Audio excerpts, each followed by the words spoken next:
Hello and welcome to For the Love of Wisdom, a YouTube channel on philosophy, free thought, and critical thinking. In this video, we're going to be looking at the question of whether we can have morality or meaning without God. This is a response to a video by My True Power 2 called, Is There Real Proof That God Exists? In his video, he lays out 8 arguments for the existence of God. I have addressed his first 2 arguments in previous videos, and I will be addressing his third, fourth, fifth, and sixth arguments in this video. These 4 arguments are all interrelated. Each one tries to prove the existence of God through the existence of morality or meaning in some way. And all of them have something to do with objectivity. And I believe these are all bad arguments for the existence of God, and I will be explaining why later in this video. But first, let's hear his presentation of these arguments. Proof 3. The moral argument. If God doesn't exist, there's no foundation for objective moral right or wrong, and therefore no good or evil. However, moral values do exist.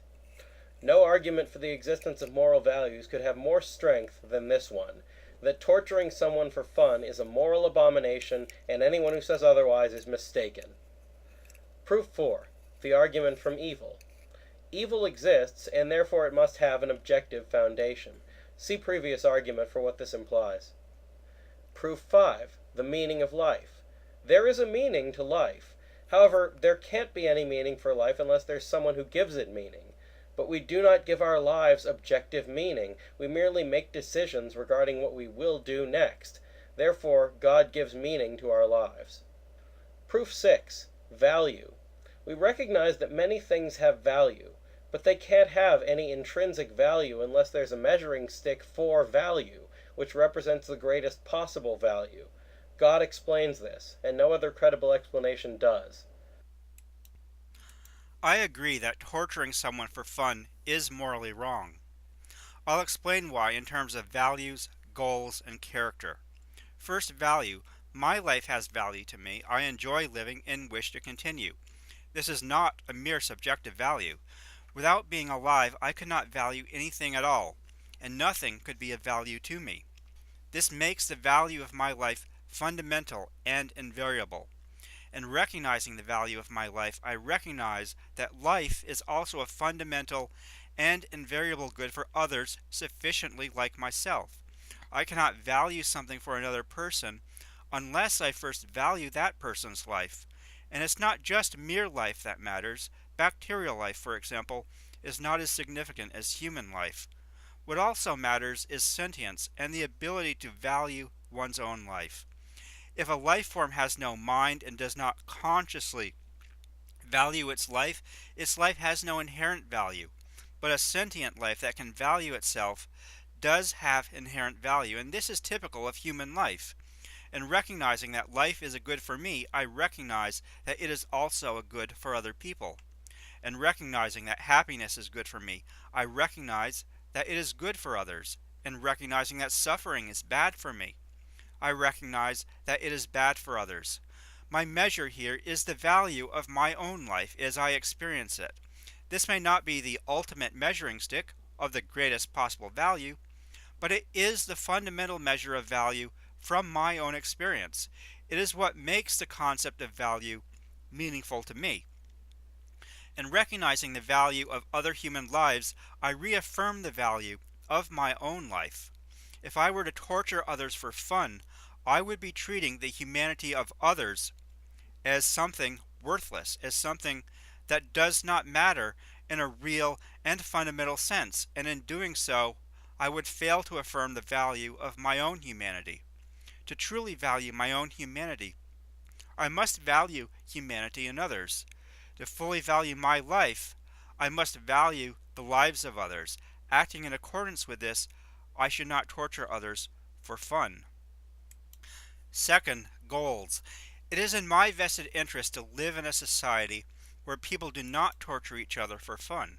After all, I don't want anyone to torture me for fun. Society is not a single being I can control with my might. Society includes myself and others. All those who have a vested interest in society following certain rules also have a responsibility to follow those rules.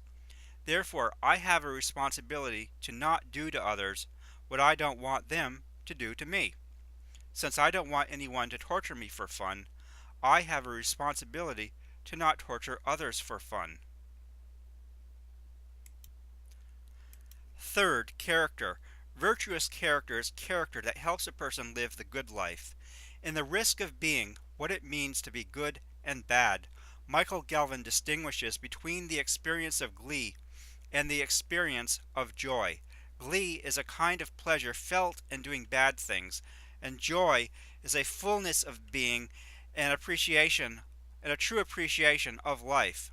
I might feel glee in torturing someone for fun, but this activity is not conducive to feeling joy. If I torture someone for fun, I cannot share glee with my victim. But if I help someone, I can share joy with that person. To engage in activities that produce glee rather than joy is to diminish my capacity for joy and my experience of true happiness. Furthermore, true happiness is about appreciating what I have in my life.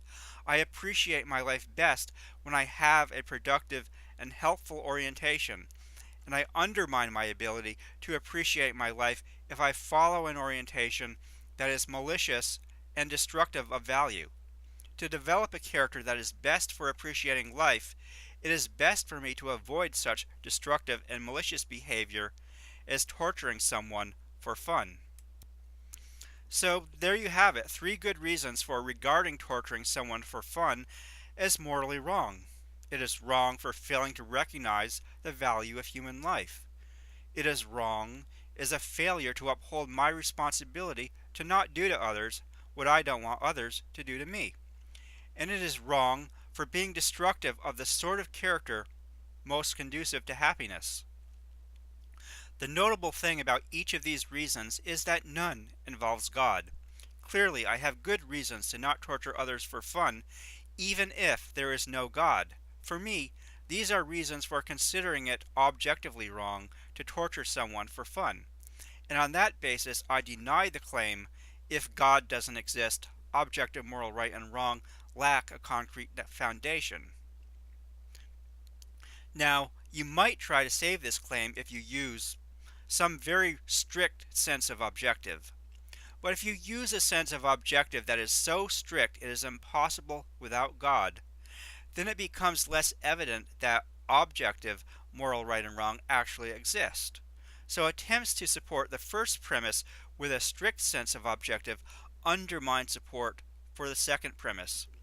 If you choose to go with the sense of objective that best supports each premise, you would have to equivocate on the meaning of objective, which destroys the validity of the argument. Therefore, the argument either has an unsupported premise or is invalid. Either way, it is an unconvincing argument. Beyond what I have already mentioned, there is a more fundamental objection to the first premise. This can be called the Euthyphro objection after the dialogue of Plato in which it comes up.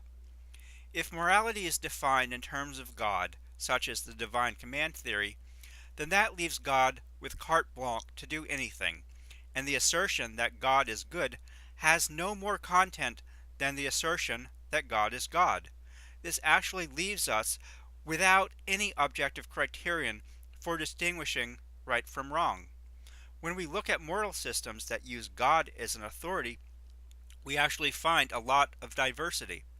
Compare, for example, Jewish law, Muslim Sharia, and Christian morality, and you will find lots of difference right there. There are also differences between Jews, between Muslims, and between Christians. For example, some Christians consider homosexuality a sin, and other Christians condemn homophobia as evil. If God is supposed to provide the criterion for objective morality, it's a wonder that so many of his followers differ on the subject. But in fact, God cannot be the basis for objective morality. If God determines what is moral, then morality is ultimately subjective, not objective. subjective morality is not limited to what is personally subjective. It is also includes what is subjective to an authority. A God-based morality would just be God's subjective morality. Objective morality, if there is such a thing, follows an objective standard that is independent of anyone's particular wishes or preferences. An objective standard must be applied not only to people, but to any God we may conceive of as real. If we assert that God is good, an objective standard of morality gives that real content. It tells us that God promotes what is truly of value, which includes the value of human life, human happiness, and human character. But any truly objective standard is going to be independent of God. It is a standard God may meet and educate us about, assuming there is a God, but it is not a standard God may dictate. If there is a God, it would make sense that God, in his omniscience, would be the ultimate expert on morality. But this is far from the idea that God can decide what is moral by fiat. Might does not make right, not even the might of God. God cannot determine what is moral. All God can do, if there is one, is abide by objective morality or ignore it. Consequently, the objectivity of morality has nothing to do with whether there is a God. There is no relationship between the existence of God and the foundation of objective morality. Therefore, the existence of objective morality does not imply the existence of God.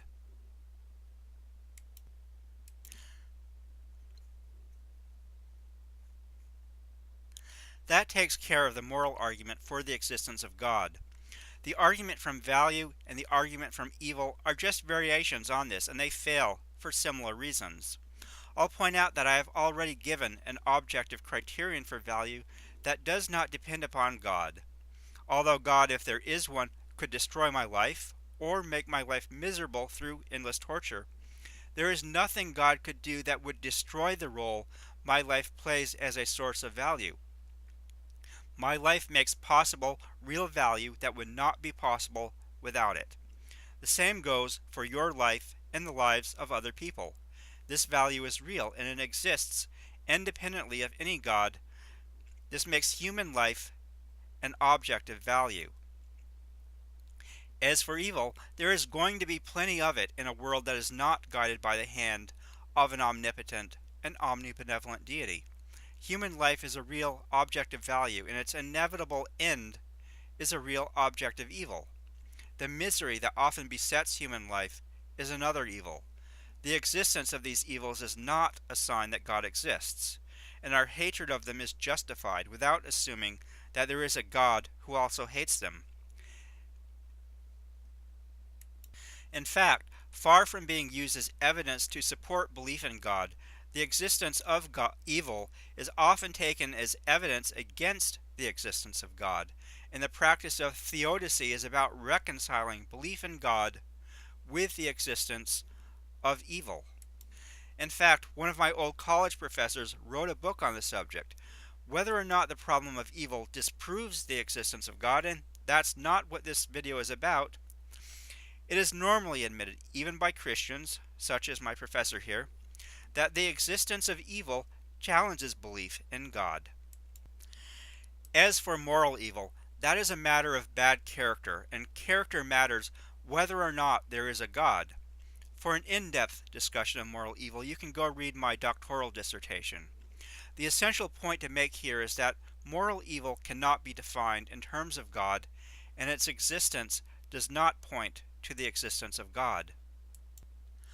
Finally, meaning is dependent on value. My actions have meaning when they support or create value. My actions have meaning when I do good for others, when I express myself creatively, and when I stand up for the value of my life by facing suffering with dignity.